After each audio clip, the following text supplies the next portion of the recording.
Hello, pinball friends. I wanted to take a few minutes to introduce you to a project that I've been working on for the past 5 or 6 months. It's an idea that I had that I thought maybe I wanted to see if I can try and do a homebrew machine of my own to fulfill a theme that I'm surprised has never been picked up, and that's always been a dream theme of mine.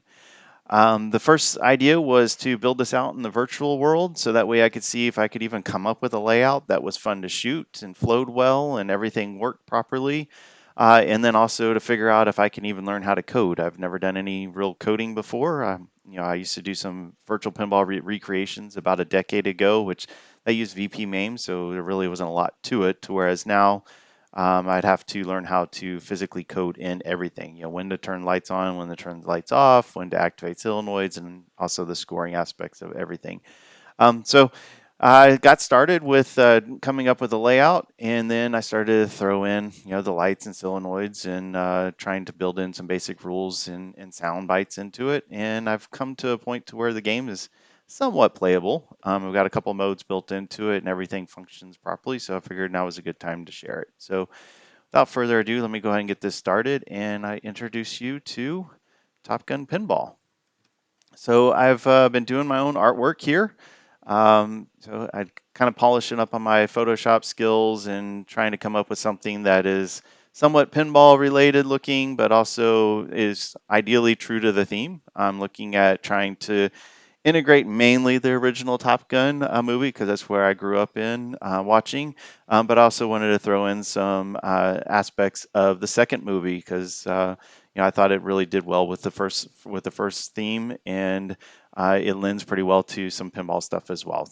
So you'll see some basic items up here in the top, which are the mountains, which no spoilers hopefully, where they're going through the training missions in the mountains and they're going into that final fight at the end of the movie. So that's kind of thrown in there as well. And then down here is just kind of basic theming of F-14s with the MiGs from the first movie and the F-14 Tomcats and flying over the ocean, kind of like the last battle. So you'll notice I've got quite a few different aspects of the game here. We got drop targets, stand-ups. We got 3 flippers. You actually have 4 ramps, 2 physical locks, spinner, scoop, drop target. So kind of throwing in a lot in there. Trying to take in the ideas that I've seen a lot of other builders do that I highly respect, and trying to make it my own with my own little spin. I'm kind of more of a flow person, but I like a lot of variety in what you're trying to do. So hopefully I was able to satisfy some of those. So let me start up a game real quickly and show you some of the things that are kind of built into what I've got. So we'll launch this ball. First thing you'll notice is you are shooting actually off of a small ramp, which is quite honestly supposed to be an aircraft carrier. I think I'll probably have to tweak the artwork on that a little bit so that way it's more obvious. But you fall off the end of the aircraft carrier and look, you can go underneath it. So that's something that I haven't really seen before. I'm sure it's been done, but I always thought it'd be cool if you could have a way to kind of loop back around underneath things on both sides of the playfield specifically. But in this particular instance, anytime you hit the left orbit, based off the situation, it can go all the way around and drop in up underneath there over to your flipper. So that's one bit of flow information that you can have, as well as on this other side, you can actually come in under that flipper and it will get into another lock feature and come back over to your flipper as well. Um, Another way to get onto this left lane is this wall right here will actually drop based off of different modes and situations within the game. Right now, I just have it coded in to where after 10 spinner hits, it will open up. So that way, one, I can test it, but then 2, you can actually see what's going on. So let's see if I can hit a shot over here and see if that will actually work for us. So there we go, and open, and then it goes in there. So that's kind of the possibilities of the flow, but I also have a stop post up here, so that way you can stop and get the ball to go in the bumpers. When it comes to the ramps, you've got the left ramp, which goes around up to the top and then out underneath F-14. The ramps are supposed to signify missiles being shot off of the F-14 Tomcat. It's kind of the best that I could come up with to make it one symmetrical. I'm kind of into symmetry when things, so it's kind of why they come in and they go as they do. But on the right side, you got the same type of ramp, which basically goes around the same way. One special feature of the right ramp is it actually lifts and it will go underneath here and then back around all the way around the loop and comes back out over here based off of certain situations in the game. This ramp right here has two functions. Number one is it lifts as well, and this ramp actually kind of loops back around over to the right outlane area under the launch ramp.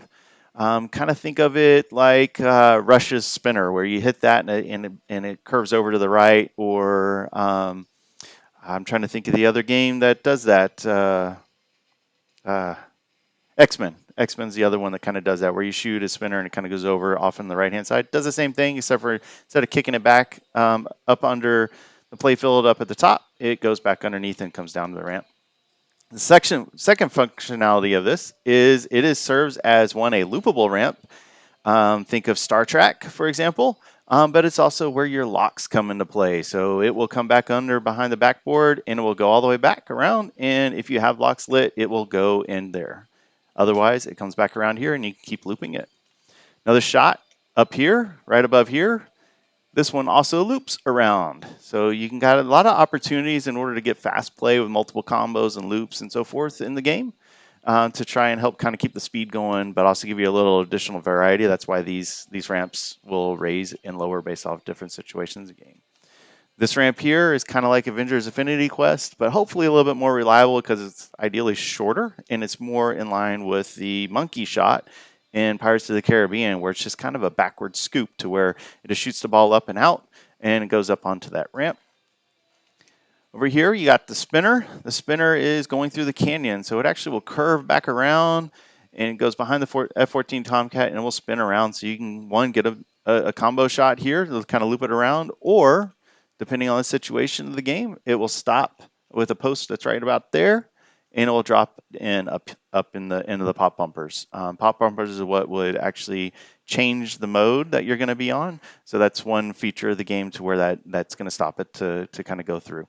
Up here, in order to get your bonus multipliers, I've got 3 inserts, which a little bit different. I kind of think Barracore stylish, where you have it spells MIG, M-I-G, so you can rotate them around just like you will in just about any game. The only difference here is since you have 3 inserts, so if I have the M, if M and I not collected, but I have the G collected, if I keep rolling up and down this insert, it doesn't do anything until I move it to where that one is now open. So you have to spell all 3 of them. So it kind of gives it just an extra step in order to collect your bonuses. Now, another feature we have is this is actually a drop target. So once you start a mission or a mode, it will drop down to open up the scoop behind it, which is where you actually start your missions and modes. And it also serves as another target that you can hit during multiple and missions and in order for scoring potentials and so forth. So in order to start modes, how do you do that kind of stuff? Well, first of all, if you get all these drop-down targets, it will light what I call pilot helper missions. And you'll see, so it flashes there. You would have to hit this target 3 times in order for it to drop to start one. And you can change it by hitting the spinner. So you just go back and forth to hit the spinners. Every time it spins, it moves. Down here, you have 5 missions that you can go to. It's Inverted, Missiles, Afterburner, Wingman, and Dogfight. So as you complete those modes, they will actually give you things.